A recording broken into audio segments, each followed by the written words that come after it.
Parota beef. I really felt, and I went to like Lulu, the Lulu Mall there in Kerala. The video wins the agreement. Oil, oil, oil, oil, energy, energy, energy, energy, pollution, pollution, pollution, pollution.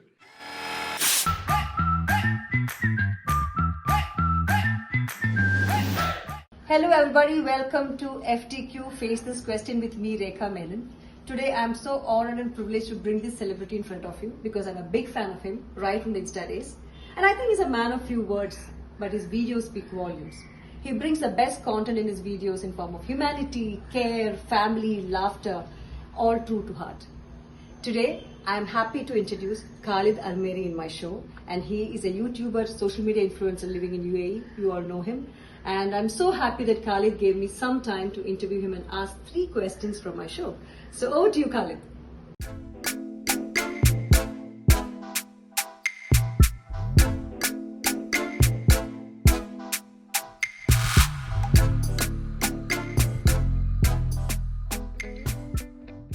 Hi, Khalid. I am so happy to see you. Welcome to FTQ Face This Question with me, Rekha. It's a pleasure to having you. Thank you so much, Rekha. It's a pleasure to be on the show. It's an honor. Thank you so much for having me. Let me start with the present day. How was the day treating you? Yeah, the day's treating me well. Alhamdulillah. Woke up, had my coffee, got to see my kids before they went to school. Just getting ready for, the day ahead, for some filming today, for some meetings. And yeah, Alhamdulillah, it's just a good day, So I feel when you're able to wake up and at a good time and sort of manage the day from the beginning, everything seems to work out. So yeah, I'm happy. Alhamdulillah. How's your day? My day is super cool. I'm talking to you. So my day is fantastic, even though my country is in multiple phases of a so-called lockdown. So things has been, but as good as it gets, we have to manage the way we have to, right? So my first question to you, Khalid, I am so excited to see the videos which you create. So I know that you bring in those elements of the life, the real moments, which has a message in 1 minute, sometimes in 15 minutes. How do you bring those elements? What do you want to convey in such a nice way in that content format? What is your process? I think it all starts with the subject matter. I think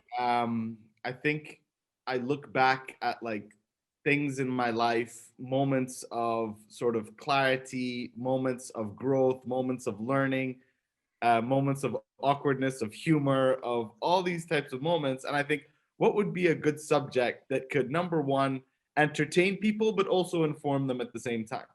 So it all starts with the bigger idea. Okay. And then I start writing a script or like a scene by scene about how I want this video to feel and look like. Now, what happens is for me, a great video is a great video. For me, people, when they watch your video, they shouldn't feel the aspect of time. Right. They should just be in the moment with you. So that's why some of my videos, will be very short. I mean, before they all used to be very short, but now they have to at least be like 3-4 minutes and above. Okay.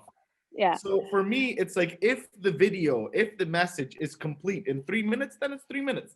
But if I need time to tell that story, we extend it a little bit and we just until we have enough. Right. But we never want the audience to feel bored. We never want them to. We want them like the greatest thing when we all sit as a team and watch the video and it's 8 minutes for people to be like that felt like 1 minute.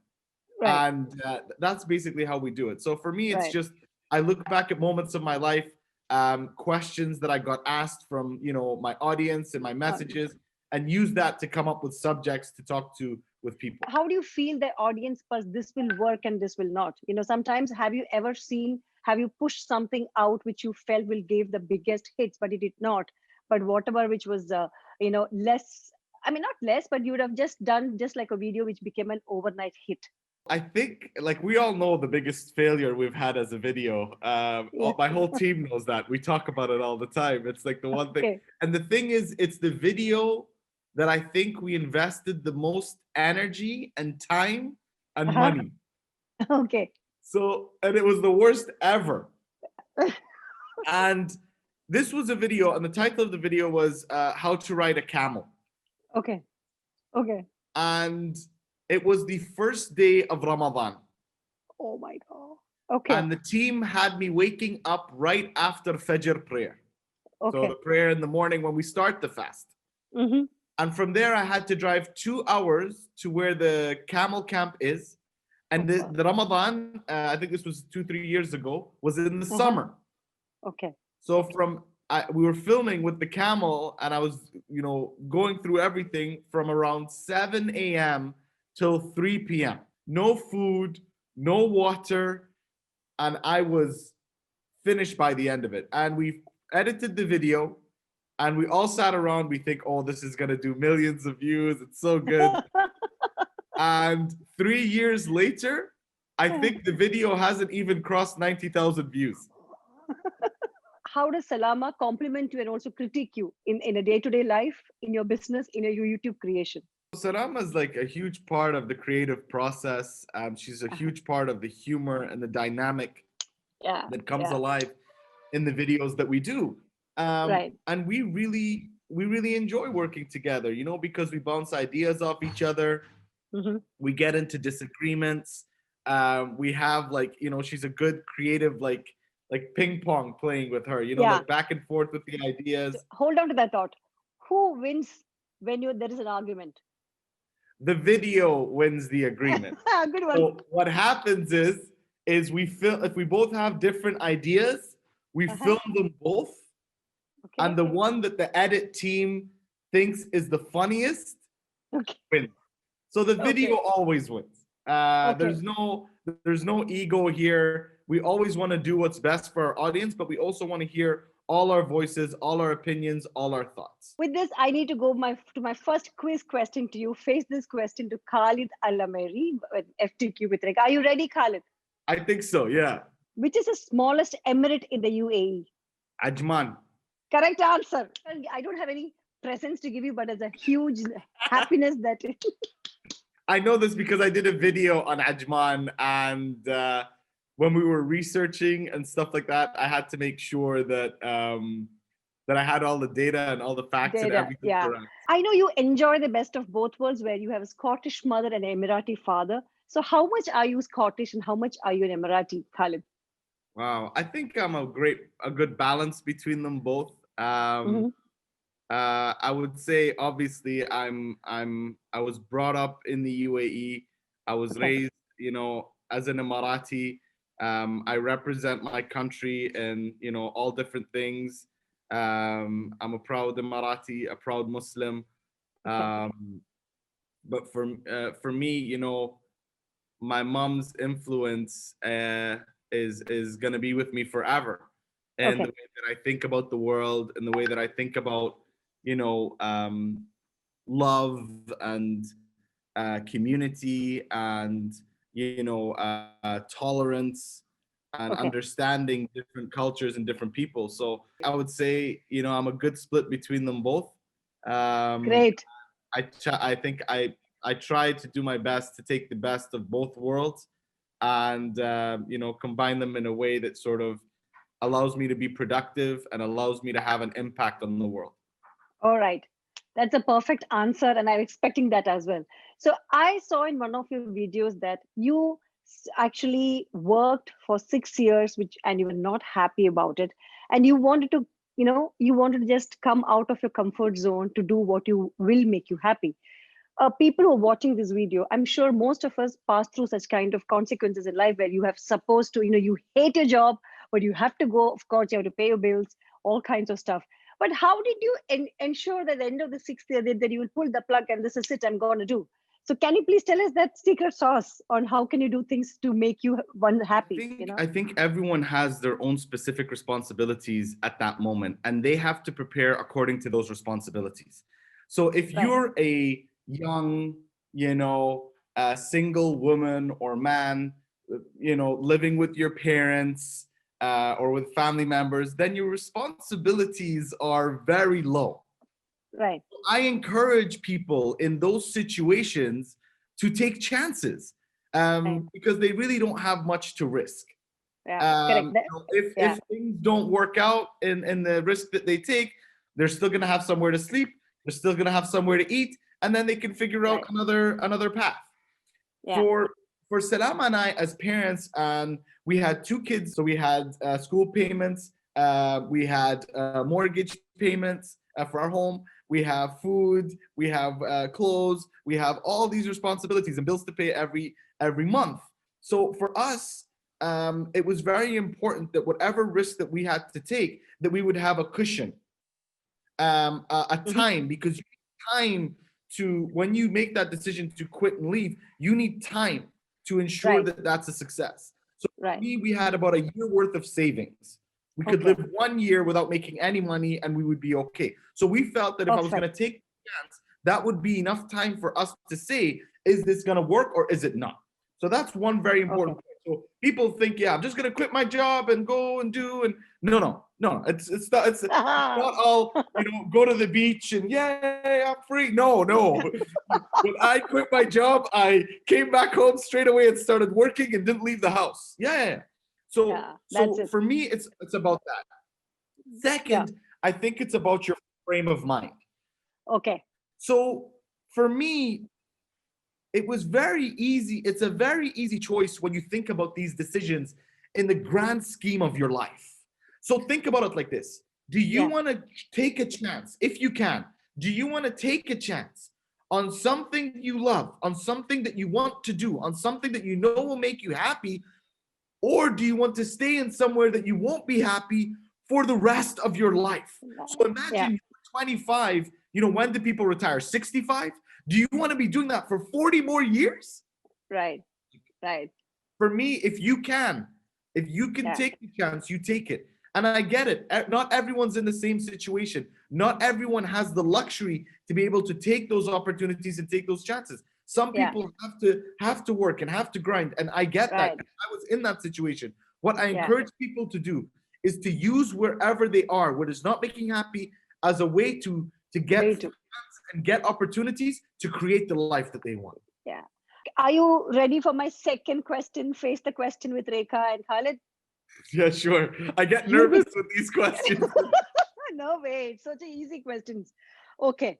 Again, a question on in about UAE. What is the unique fact about Masdar city?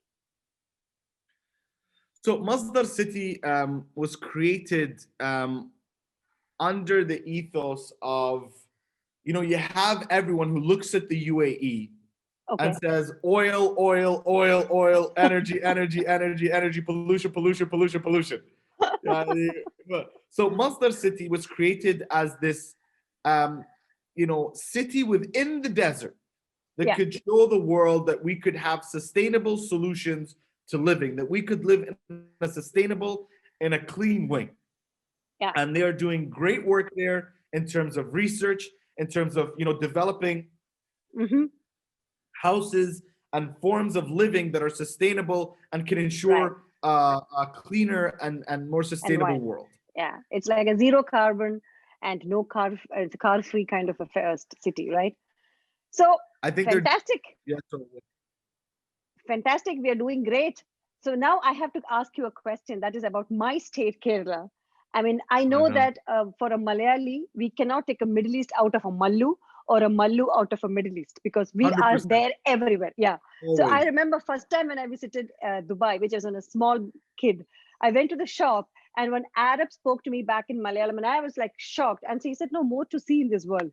So, I mean, how is your interaction with fellow Malayalis and Keralites on a day-to-day basis? Wow, it was one of the most beautiful experiences of my life. I felt at home. Okay. I swear to you, because one of the videos we filmed, we were wearing our traditional I, clothes. I saw that. I saw that with this getting into the boat, right?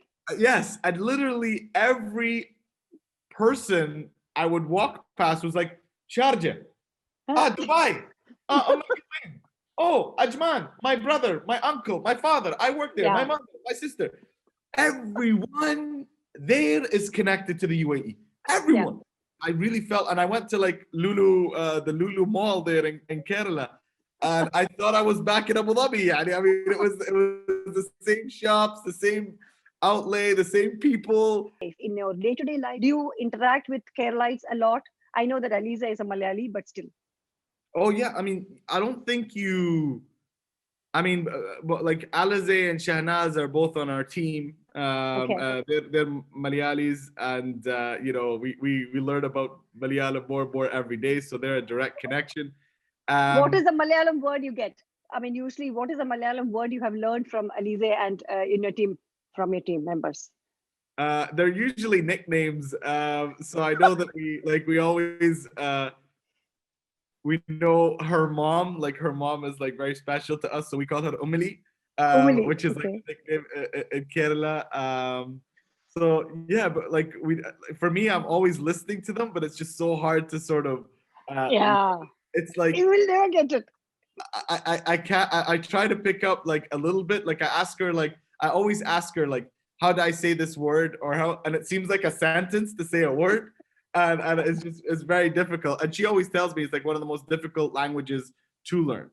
Yeah. And even when we speak, when two Malayalis speak and a third person who is actually a non-Malayali cannot figure it out whether they're fighting or they are in love, because we do not have any emotions. We will talk as if there is a murder happened or there's a wedding happening. So this we can do like that. I mean, in my part, I'm from the central Kerala, which is Thrissur. So actually, do you remember the kind of, this is my third question to you. Okay, I'm just putting your Kerala trip along with it. I know you had a food tour for one of those videos. Do you remember the kind of street food you ate with the names to me right now in this show? Oh man. First was Uh, a juice. the First was a, boost. yes, yes. So It there's was the a, boost. you remember the Uh, name? I tell you, I can help you. It's our show. It's Kuliki Sarbat you had, first Guliki one. Sarbat. Yeah. That's it. Sorry. Guliki Sarbat. I remember parota beef that we had at Right. the end. Yes, parota beef. Then you had a fruit, remember? Yeah, I Pe- remember. A guava fruit, which is a Malayalam is pereka. What's it called? Pereka. America. I forget the names, man. I'm Yeah. really sorry. That's okay. That's okay. Then you had something else, which is like my school memory. When we come back from school, my mom Dosa. and dad, Dosa. We what? had dosa. Yeah, you had dosa with omelette. I mean, the with egg inside. But Yeah. something you also had something on banana fritter. Remember? Oh, yeah. Oh, Paramburi. Karamburi. I know that you had a fabulous boat. I mean, you stayed in the boat, Backwater. houseboat, right? So, Yeah. how was the experience all about? How did you enjoy? This is, I mean, interesting that Kerala is a home for multiple cultures through tourism, and of course, UAE is also home to multiple cultures. So, There's so much diversity into small pockets within India. I remember right, when we went, we saw a synagogue, a church, a mosque, right, a Hindu temple, all uh, like, within 5 minutes of each other. yeah, And and so, all the UAE rulers in one shop, right? That was the yeah, we shopping. went we went up into the mountains, and then one of the first things I see was the seven sheikhs, and I was like, this is incredible, and just how diverse and how welcoming they are. And for me, one of the beautiful things, I always like to go to places in India or around the world and just show people a side that they don't see. Now, a lot of people, when they think about India, they think, it was one of natural beauty, of Right. of, of space, of breathing, of nature. And for me, that was really, really beautiful to be able to see that, to be able to experience that. Yeah, cool. So I think one question I want to ask, when I'm seeing your videos, you said that consistency is the best way for success. We all know that we have to be consistent for, but how do you acquire that? Do you have anything from your personal story, whether you pushed yourself, raise the bar and bring that consistency back in life? So I think for me, consistency is in another way saying discipline. Right. Yeah. Because Yeah. you have to have discipline to do the things that you need to do, even when you don't want to do them. Right. For me, did I want to wait? Like we made videos every day for like 500 days. Did I want to do that? No. Did I Okay. want? Did I want to create? Were there days when I woke up, I'd be like, please, I just want to sit down and do nothing? Yes, but I was so determined to make this work that I knew Right. that I had to be consistent enough to be able Mm-hmm. to achieve it. So Right. for me, you need to have that discipline. Whatever you decide to do, Right. champions and people who are the best in their field, they didn't Right. become the best in their field because they only did things when they wanted to. They become the best because they do things even when they don't want to do it. And that's not a Right. love-hate thing. That's just a matter of saying, I want to be the best at this. This is what I love. And if I love it, I'm going to give it everything I have. Let's go. Let's And to go. be able to consistently do it every single day, consistently pursue excellence, that is what will, give you the highest likelihood of success, inshallah. Right. Okay. Talking about consistency and excellence, I'm going to ask you my third question, which is about a Scottish actor. And I'm sure you will get it. Okay. Let's go. So let me read it out. You will be thinking, why this woman is not stopping asking me questions? How many questions you have? The question is about a Scottish actor. And he started his career as a milkman, a lorry driver, a coffin polisher. And then he joined Navy. And when he became Mr. Universe, that he never looked back. The rest is history. Who am I talking about? A consistent, powerful actor. Can you give me one of the movies he was in? Oh, Doctor No. Sean Connery. Correct, yes. So I knew you will get it because you're very, very, very smart to pick up my clue. So I'm so happy. This was like, that is because you have a Scottish mother. I thought I need to ask one question because Sean Connery is my favorite, and he just left us. So I thought this is my one question to you. Let me ask you about Khalid the celebrity, because you were a normal person maybe a year back, or maybe there was not much of a the kind of the pace you are in now. People asking for interviews, the video creations, the brand insertions, and then you have a life now which is quite different from a life which you had maybe a couple of years back. How do you handle this celebrity status, and how do you process this going forward? I think for me, and I'm being like completely honest with you, Rekha, nothing has changed Okay, in my cool. day-to-day life. Yeah. Not one thing. I don't have a nicer car. I don't have a fancier house. I don't have more belongings. I don't have anything more. Okay. And I think that is the key to Salama and I and our family. We're just always grounded in our love for each other as a family, and Right. our humility, and being able to sort of stay humble and stay focused on the work and what got us to where we are. Because Right. in the media space, things can come like this and things can Yeah. go like this. But it's the hard work to build that foundation. So in the times that things get difficult, that you have a source of support from the people who have supported you that can lift you back up. And showing appreciation and love for our audience every single day is critical to the work that we do. Helping others and using our platform to do good is critical to everything that we do. So for me, when you say, when I hear the words I'm a celebrity, I'm gonna finish this interview. I'm gonna film with Salama. I'm gonna pick the kids up from school. We're gonna come back home and cook our dinner together. We're gonna watch some Netflix, and then I'm gonna do some exercise, and I'm gonna sleep. I'm not going on some VIP thing. Whenever we get VIP tickets for anything, we refuse them. We just pay for our tickets and go and enjoy it by ourselves. We don't want to get into any of that stuff, because I feel when people let these things get to their head, that is when you start to see the downfall. And for us, it's all about the work, and it's all about giving gratitude to number one, to Allah for everything that He's blessed us with, and gratitude to the people who have supported us. Oh my goodness, that's such a wonderful thought. I'm so happy talking to you. So I think, it's come to an end. I'm so thankful to you that giving me such a time and wonderful time talking to you. Thank you so much. That's wonderful. And you have a great, great day. And you have a very creative and productive day. Bye-bye. God bless you. Assalamu alaikum. Bye-bye.